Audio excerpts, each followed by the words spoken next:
So eto nga pala guys yung baka dito sa aming boarding na tinitirahan. May mga hayop dito. Minsan merong kambing, may baka, and syempre may mga alaga akong pusa at aso. Pero guys dito, ayan, ito yung baka. Mabait siya and i-give tayo ng tubig.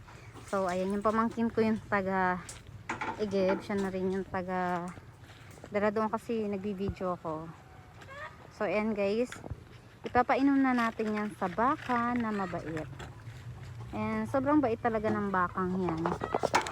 Alam nyo kung bakit. Kasi dati pinainom ko siya. And ako naman, takot talaga ako sa mga baka. So ang gagawin natin guys, papainom natin siya. Ayan yung pamangkin ko. Ayan, ingay ng manok habang ayan, nag-iingay-ingay. So ayan, mabait siya guys. What a beautiful parang kilala niya na kami. day. So nag-thank you na siya. So ama.